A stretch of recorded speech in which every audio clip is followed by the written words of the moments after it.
Hola a todos, espero que hayamos vuelto, no nos hayamos ido al baño y si fueron al baño por favor no se demoren que ya vamos a empezar. Sí, procuramos tener la clase, la sesión dividida en dos partes como para tener un momento de break y que nos podamos estirar las piernas un momento, por lo que les decía finalizando lo anterior, pues estamos cansados, ya es tarde y pues clases sociales es complicado, ¿vale? Entonces aquí estamos de vuelta nuevamente con la clase de ciencias sociales y vamos a trabajar el clima, los elementos y factores, ¿vale? Para continuar con esta parte de geografía física, porque como tal, esta es la última parte de lo que pues tenemos planeado. Ya a partir de la próxima sesión vamos a empezar a trabajar lo que va a ser el componente de historia, que ha sido en la clase anterior, hace 8 días, habían personas que me estaban preguntando, hey, ¿la parte de historia para cuándo? Entonces vamos a empezar, y vamos a empezar en orden cronológico, entonces vamos a empezar desde la prehistoria y ahí para adelante. ¿Sí? Hasta llegar a nuestros días, también vamos a tener un módulo de ciencia política, un módulo de economía y vamos a rematar con el de competencias ciudadanas, que es como uno de los más sencillos, pero uno de los más importantes porque gran parte de la prueba viene con este componente, ¿vale? Entonces espero que no se hayan ido. Yo por ahí hay gente que en el chat que se estaba despidiendo, no se vayan, vuelvan. Y de hoy en 8 vuelvan también, pero con más gente. Y toda la semana tráiganle aquí a todos los profes más gente, porque pues, ya lo que les dije al principio de la sesión anterior, la idea es volvernos famosos, salir de pobres y dedicarnos a otra cosa. Bien, entonces vamos a continuar con la presentación del día de hoy, que va a ser el clima. Partimos de una cosa básica, que esa la confunde todo el mundo, medios de comunicación, políticos, dirigentes, el señor que vende dulces en el semáforo, mi mamá, tu papá, digo el tuyo porque el mío, todo el mundo confunde esto. Popular y coloquialmente se nos pierde y se nos confunde. Y uno dice, oiga, el clima sí está como loco. Por ejemplo, en Bogotá la costumbre amanece helando, a mediodía te quemas y en la tarde eso parece el diluvio universal. Entonces, todo el mundo, o la inmensa mayoría, va a venir a decir, no, es que ese clima es terrible. ¿Sí? Entonces, tenemos que diferenciarlo conceptualmente, ¿no? No puede uno andar por la calle allá corrigiendo a todo el mundo que lo está diciendo mal o mandando cartas allá a defensor del televidente porque el que hace el pronóstico del clima dijo el clima cuando no era el clima. ¿Sí? Porque pues una cosa es la teoría, el conocimiento propio de la disciplina científica y pues otro es lo que sea lo popular. Esta discusión también la vamos a tener cuando veamos la parte de economía y la diferencia entre precio, valor y costo. Si usted va a preguntar y corrija al señor de la tienda si le dice que cuánto cuesta y verá que se gana es una insultada. Pero en términos de la disciplina, sí es importante y hay que tenerlo claro. Entonces, el tiempo atmosférico no es lo mismo que el clima. Es fundamental. Y por eso lo pongo ahí con esa diapositiva todo para ese aviso. Porque como lo que vamos a trabajar es el clima, obviamente el tiempo atmosférico tiene elementos del clima. Factores, o sea, nosotros identificamos el tiempo atmosférico a partir de elementos y factores del clima, pero la categoría general es el clima. El tiempo atmosférico, pues, no es lo mismo que el clima. Están asociados, pero no es lo mismo. ¿Por qué no es lo mismo? Aquí está la diferencia.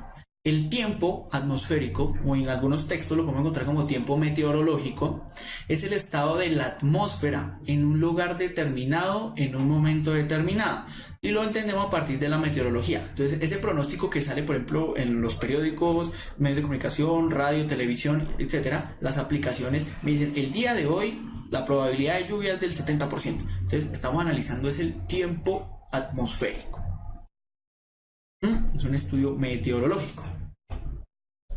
Y ustedes pueden ver ahí, en el caso del ejemplo que se pone en la diapositiva, dice el Liceo de Atenas, tiempo actual seco, temperatura 30.8 grados centígrados, humedad. Entonces está haciendo una descripción precisa de un instante. Eso es el tiempo atmosférico.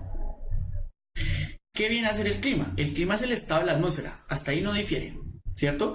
En las diferentes zonas de la Tierra en un plazo amplio. Aquí está la diferencia más significativa. Cuando decimos que es un plazo amplio, es decir, vamos a estudiar el clima, es el estudio del tiempo atmosférico en un tiempo prolongado. No es mañana, pasado mañana, sino incluso aquí, como nos lo dice en la diapositiva, puede ser una cosa de años. Usualmente entre 20 o 30 años. Así es como se establecen las tendencias, los patrones y los promedios.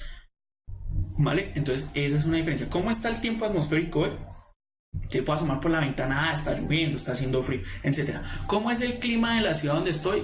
Momento, me toca recopilar los datos de un buen tiempo para atrás para poder hacer una caracterización del clima, ¿vale? Esa es la diferencia.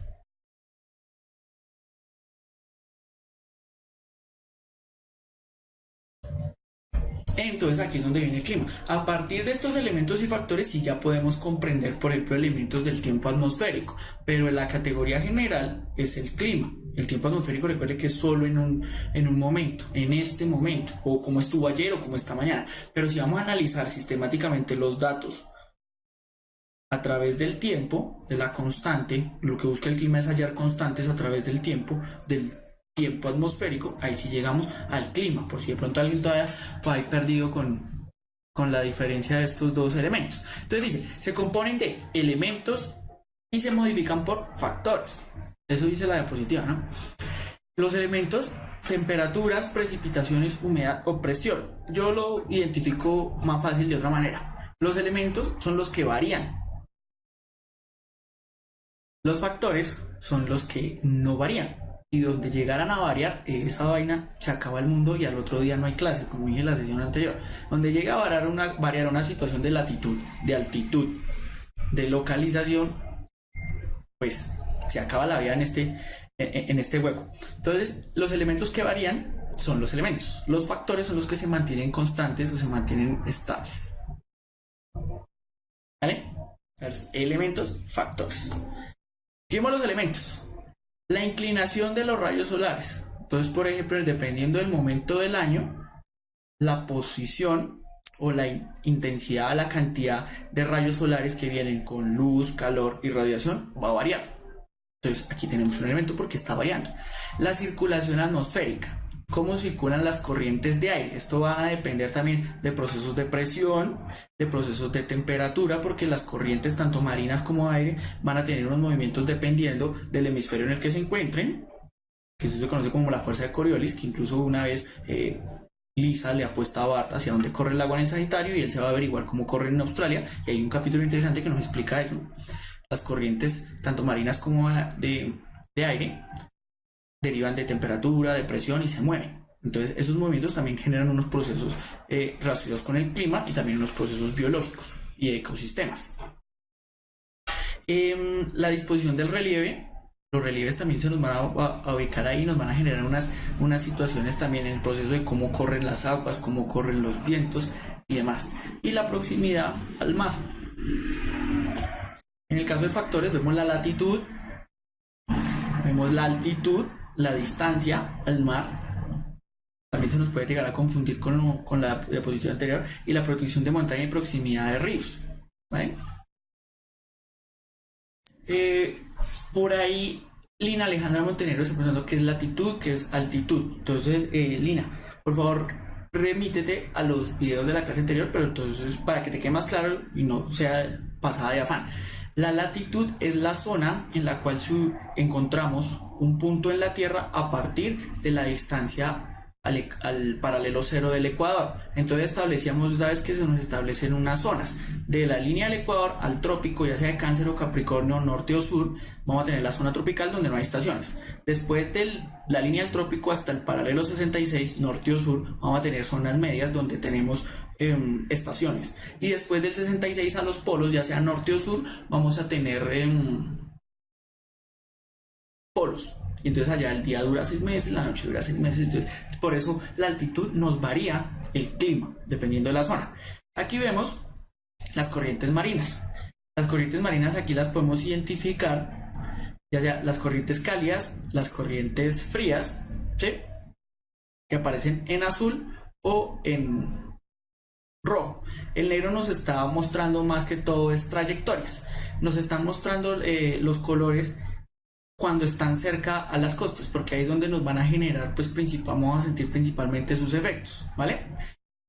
Las corrientes cálidas vienen de las zonas cálidas, es decir, en el trópico, ya saben, la zona entre el trópico de Cáncer al norte y el trópico de Capricornio al sur, y como sol, allá tenemos siempre una constante de luz, calor y radiación solar, entonces allá las corrientes son calientes y esas corrientes van a venir desde la línea del Ecuador hacia norte o sur, como la podemos ver ahí. Se puede ver ahí más o menos hacia donde le pintan la flechita. La roja, les digo, la azul, que van a ser las corrientes cálidas, pues vienen de las zonas frías, es decir, de los puntos más hacia el norte, principalmente los polos, hacia la zona ecuatorial. Entonces ahí se genera un circuito. ¿Hacia qué lado gira? Pues hacia el lado que establece la fuerza de Coriolis, ¿vale? Que vuelvo al caso, eso es lo que le apuesta Lisa Bard en el lavamanos y en el sanitario. Porque dependiendo del hemisferio, esta circulación se da en un sentido. Entonces ustedes pueden ver, por ejemplo, ahí en el hemisferio sur, como muestra el gráfico, pues van a la izquierda. En el hemisferio norte van a la derecha. Eso se lo podrían preguntar al profe de física, que seguramente sabe y entiende mejor de esto. ¿Vale?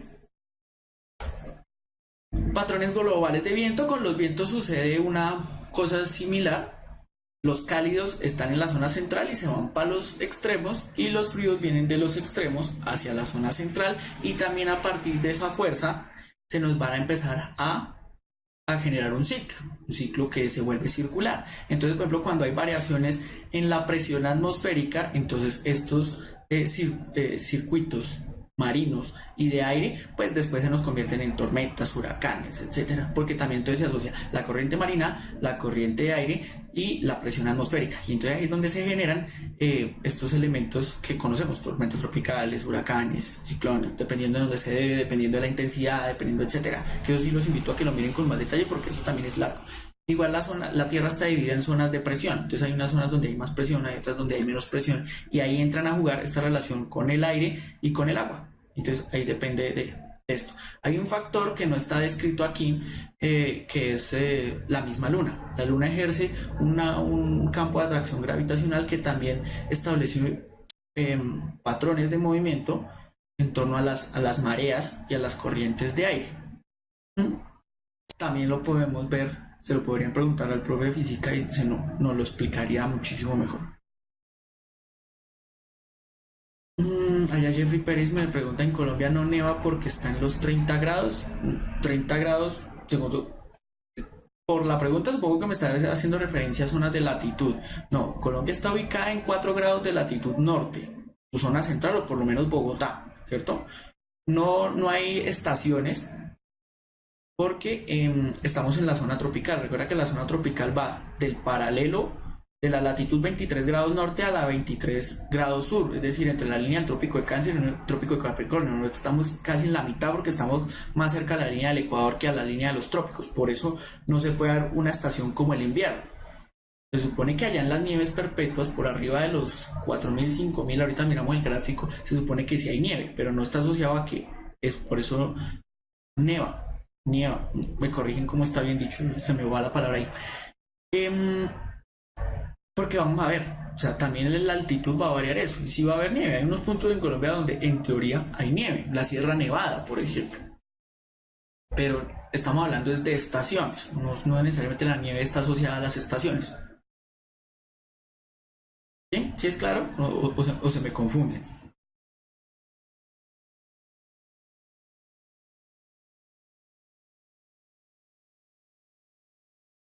Sí, yo sé que es un tanto amplio, es un tanto de pronto ambiguo las explicaciones, pero lo que les digo, lo que necesiten, vayan de forma autónoma, no se queden peleando conmigo, no se queden peleando ahí con los compañeros, que veo que están ahí de pronto alguien disgustado. Es que es complicado, es que son muchos temas, como dice alguien allá, son demasiados temas, son muchos conceptos, son muchas palabras. Entonces este campo de las ciencias sociales no tiene nada que envidiarle a cualquier otro campo del conocimiento, porque aquí también se estudia por montones. Entonces, lo que hay que memorizar, lo que hay que aprender, lo que hay que comprender también es un campo de conocimiento sumamente amplio, que para mí es muy complicado venir a presentárselos en 40 minutos de sesión, ¿vale? Entonces no se disgusten por eso, por favor, seamos un poco más comprensivos con eso.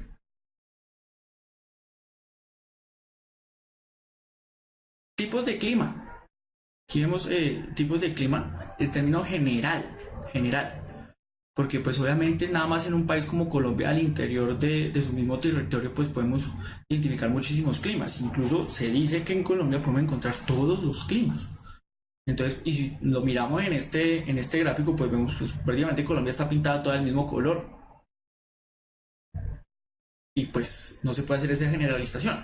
Pero como lo que estamos tratando de ver es un patrón general en todo el mundo, pues no podemos entrar en detalle de región en región de cada país, porque entonces no sería el gráfico preciso para eso, ¿vale?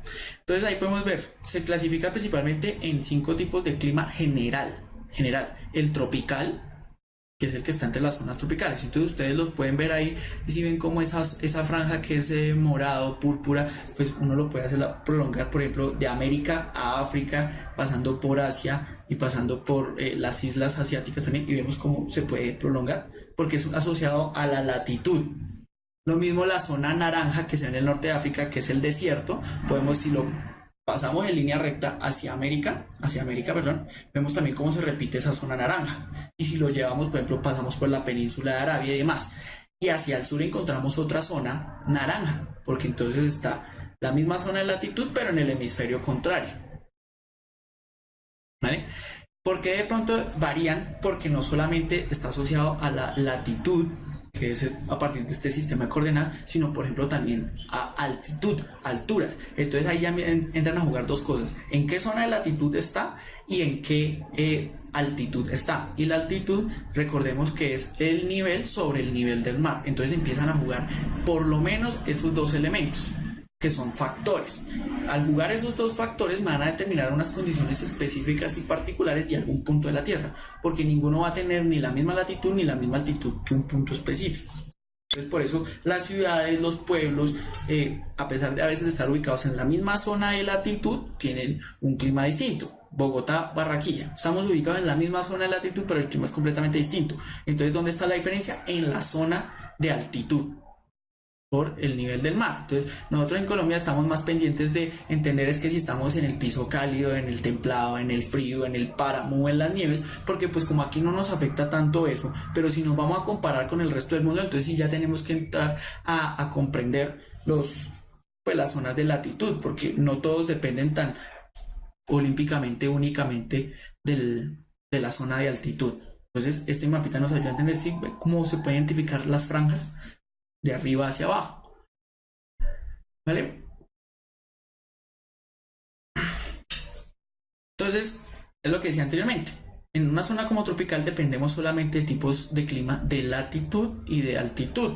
Y esto puede ayudar de complemento a lo que preguntaba hace un momento la compañera en relación a lo de la latitud. Entonces ahí podemos ver el esquema es muy diciente, el que está al costado izquierdo, el que se aparece aquí en mi cabeza, porque ahí nos está definiendo las zonas de latitud. Entonces podemos ver al centro, en la línea del ecuador, las zonas cálidas, la zona tórrida o la zona intertropical, que va desde 23 grados norte a 23 grados sur, o desde la línea del trópico de Cáncer al trópico de Capricornio. Entonces preguntarán, bueno, ¿por qué 23 grados? Porque recuerden que en su movimiento de rotación la Tierra tiene un ángulo de inclinación. Entonces este eje de inclinación se da de 23 grados. Por eso el punto de la línea se ve allá en 23 grados. ¿Vale? Vemos los climas templados que se dan del 23 al 66, son climas templados y se caracterizan por tener estaciones: primavera, invierno, otoño y verano. Y en los climas fríos, que son ya las zonas polares, pues siempre hace frío. Está el deber ser, es que estén congelados, pero si vaya a miren Google Earth y vaya qué tan congelado está el polo norte, a ver si de verdad está congelado, porque lo derritieron. Pero el calentamiento global no existe.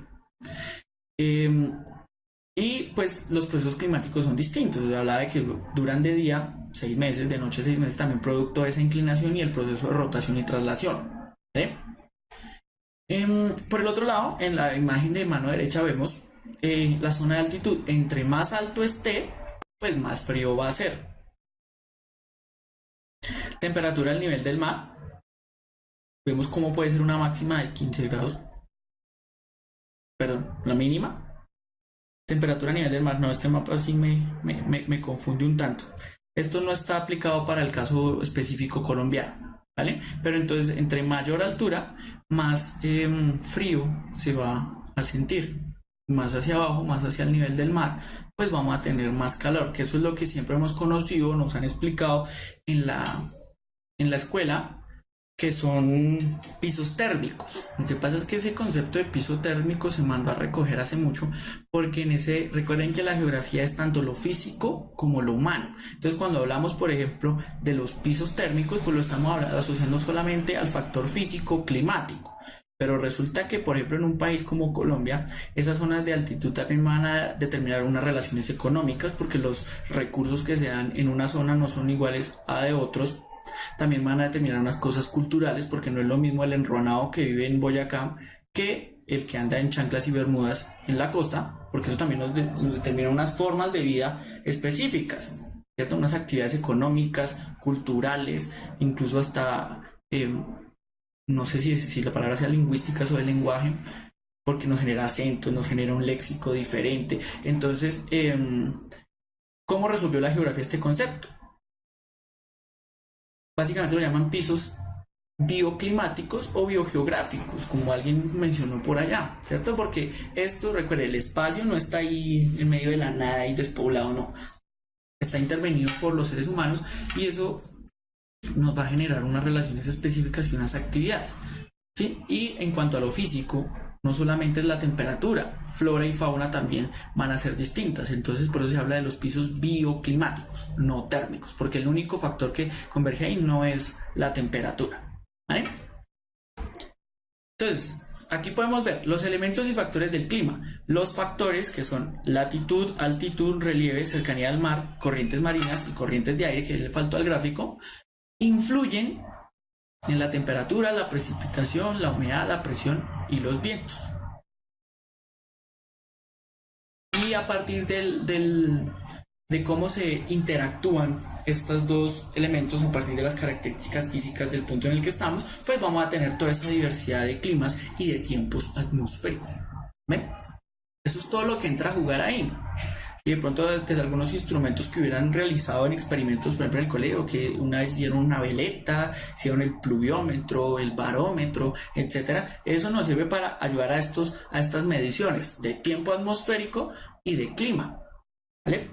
Entonces, no sé si de pronto ahí tengamos alguna preguntilla respecto al tema. Ahora sí los miro con toda mi atención, porque entonces ya concluimos el tema aquí y pasamos a 3 preguntitas que son muy interesantes, que nos ayudan a recoger esto. Kate o Kate, igual, pregunta qué es la precipitación. La precipitación es la cantidad de lluvia. Esa es la precipitación. Entonces, y se mide con un... Ay, no me acuerdo cómo se llama. Por favor, alguien que me ayude allá. Creo que es el pluviómetro, si no estoy mal. Con el que se mide.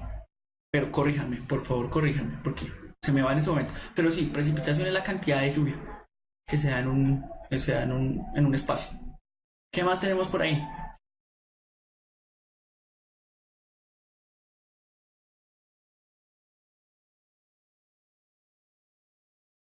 Y si la laguna de Tota tiene algo en especial, no sé a qué te refieres con especial. Lo que pasa es que en zonas altas, de altitud alta, pues se dan la presencia, por ejemplo, de algunos lagos o lagunas. En el caso de Colombia, pues la más representativa es la de Tota. ¿Y qué son? Son fuentes de agua concentradas en unas partes altas. En el caso hay 2 formas para el origen de lagos y lagunas, que son endorreicas o exorreicas, dependiendo si el agua llega de arriba o el agua llega de abajo. ¿Es agua subterránea o es agua lluvia que se concentra ahí? Lo que pasa es que el estudio geológico de, por ejemplo, la cordillera de los Andes, recuerden que hace un momento yo hablaba, se unen o se chocan, aunque ese término está mal dicho geográficamente, las placas de Coco, Nazca y Suramericana, y eso hace que se eleve la cordillera de los Andes. Ahora un momento en el que esta parte estaba sumergida y se empieza a elevar, entonces las aguas empiezan a discurrir hacia el océano, pero en algunas zonas altas quedan concentradas. Entonces esas son las zonas de lagunas. Por ejemplo, en el caso de Suramérica, el origen de muchas de esas lagunas es producto de eso, o sea, son los vestigios que quedan de ese proceso de elevación de la cordillera, pero obvio no todas son así. En el caso de la de Tota, si no estoy mal, me corregirán los que sean de por allá, ese es el origen, ese es un rezago que queda del momento en el que esta zona está inundada. Lo mismo sucede, por ejemplo, con el lago Titicaca en Bolivia, ¿sí? Que ese sí es el más alto del mundo y que, si no estoy mal, su origen se da a partir de esto, ¿vale?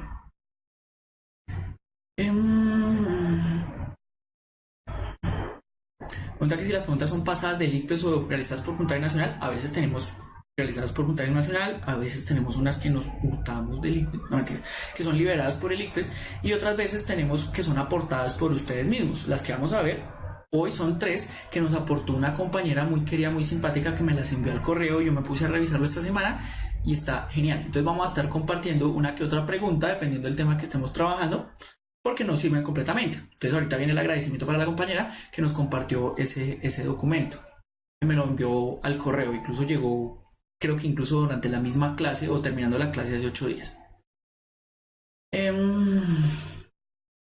¿Qué más hay por acá? Pregunta Ángela Suaza que qué se tratan en las cápsulas. Las cápsulas es un resumen breve de 6-7 minutos del tema que se va a trabajar en esa sesión o el tema específico. Entonces es muy puntual, sin tanta discusión, sin tanto adorno, sin tanto debate, sin tanta charla en el chat y eso, sino que simplemente es el tema. ¿De qué vamos a hablar? De esto. Se presenta el tema. Y ya en clase pues se profundiza y se trabaja más, pues más elementos respecto a esa temática.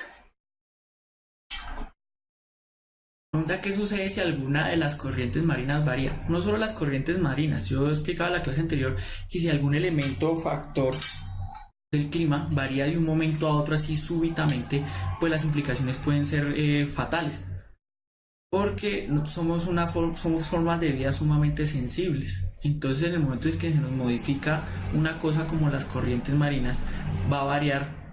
Recuerde que es un elemento del clima, o sea, va a variar el tiempo atmosférico, y si varía el tiempo atmosférico va a variar el clima, y eso va a generar cambios en las formas de vida.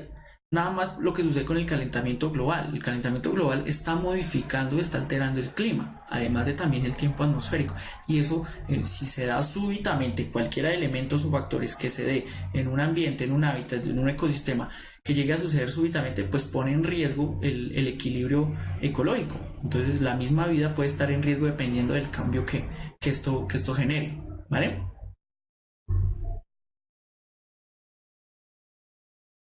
Las cápsulas del día de hoy, si no estoy mal, ya están subidas y se supone que son previas a esta clase, ¿sí? En esta clase se explica más o se presenta lo que aparece, se explica lo que aparece en la cápsula. Creo que hay gente confundida con el asunto de las cápsulas. Las cápsulas de hoy ya estaban subidas. Las preguntas, María Alejandra Ángel me pregunta, ¿las preguntas liberadas pueden volver a aparecer? Eso sucede y es pura y física pereza de la gente del ICFES que reciclan las preguntas una que otra, pero una que otra. ¿Cómo se producen los huracanes? Entran en juego corrientes marinas, corrientes de aire y zonas de presión, ¿sí?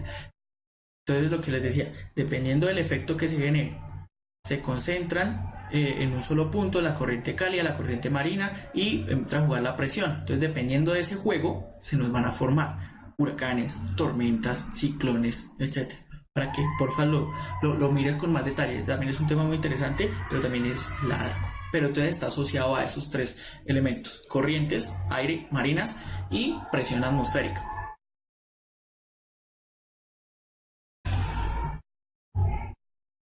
¿Por qué el cambio de latitud puede provocar el fin del mundo? Porque es que la Tierra lleva girando de esa misma forma durante millones de años y las formas de vida se asimilaron a ese ciclo. Si ese ciclo llega a cambiar en algún momento, pues las formas de vida desaparecen.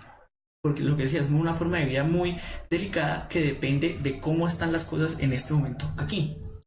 Entonces la mayoría de las formas de vida puede que desaparezcan. La teoría de la evolución dice que algunas pueden sobrevivir porque se adaptan, pero una cosa tan súbita como un cambio de latitud, eso afectaría a todos los seres vivos, y pues seguramente era como el que preguntaba hace 8 días, ¿qué pasa si la Tierra se detiene y deja de rotar? Pues queda un lado condenado a la oscuridad y otro lado condenado a la luz eterna. Entonces el lado oscuro se congela y el lado cálido se vuelve desértico. ¿Qué más hay por ahí? Sí, las preguntas porque ya solo nos quedan 10 minutillos. Esta me llamó mucho la atención porque era alguien me estaba haciendo la pregunta acerca del círculo o el cinturón de fuego del Pacífico.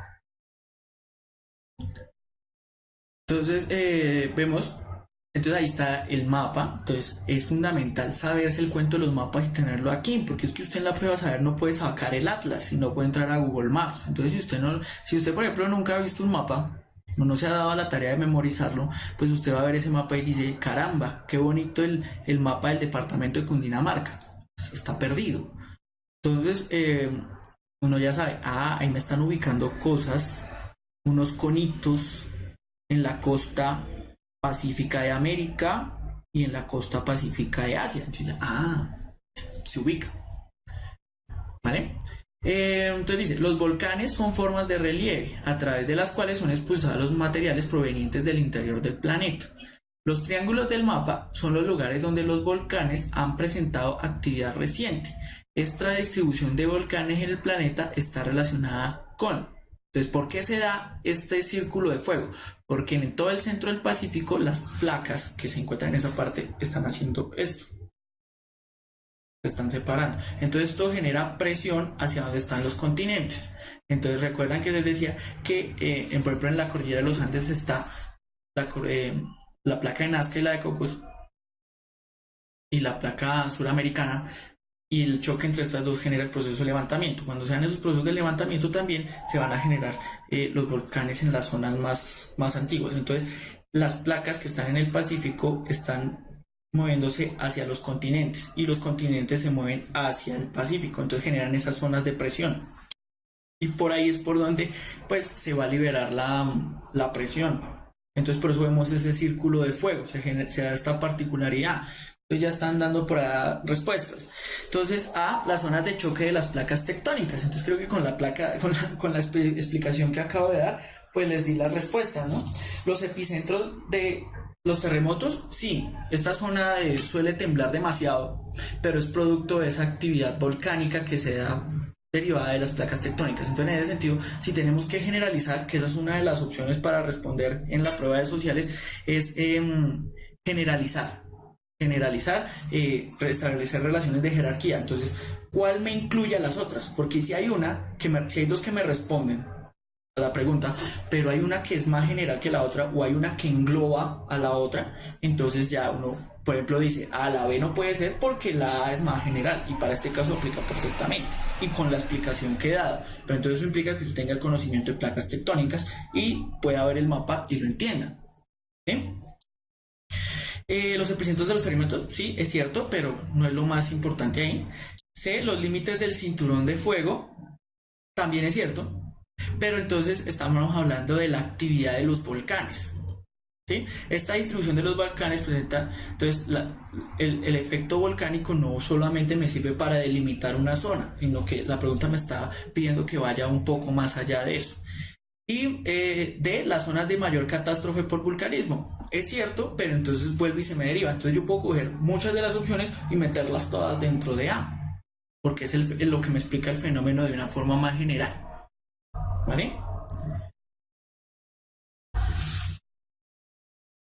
No, esta pregunta es de un banco de preguntas que me envía la compañera que se llama Shirley.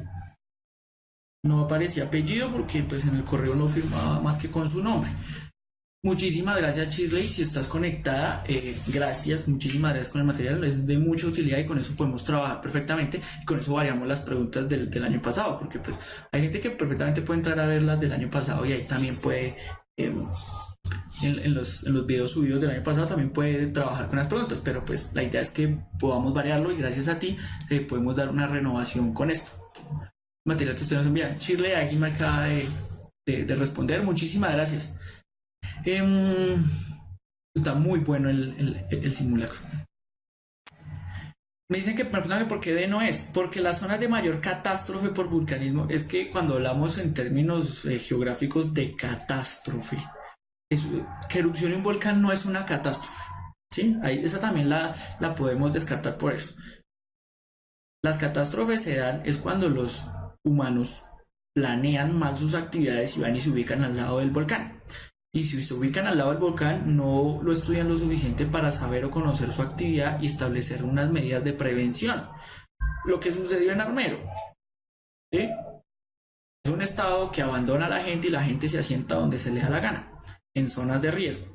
Listo, ya están asentados ahí, se genera un vínculo de identidad cultural con el territorio, es complicado sacarlos de ahí, entonces generemos unos procesos de prevención y demás que me mitiguen las catástrofes, eso hace un buen estado, un buen gobierno.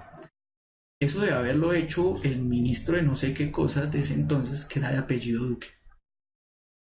Bueno, y las catástrofes están más asociadas a un elemento humano. Es humano. Hay catástrofes porque es humano. Normal que erupcione el volcán. Eso es de lo más normal del mundo. Sí, eso es más normal que el ser humano. Porque incluso los volcanes hacen erupción desde antes que los seres humanos dominaran la Tierra. Entonces, por eso, catástrofe, no, catástrofe es meterle un componente humano que no me lo está pidiendo en la pregunta. Entonces, también lo podemos descartar por eso. ¿Vale? 109. Bueno, 109 dentro del simulacro que me envió Shirley, que muchísimas gracias. Me encanta que me colaboren con el trabajo. Ángela Azuaza me hace una pregunta. Dice, profe, ¿podría usar lápiz y marcar cuál fue la respuesta correcta? No, porque nunca he aprendido a usar ese lapicito. Qué pena.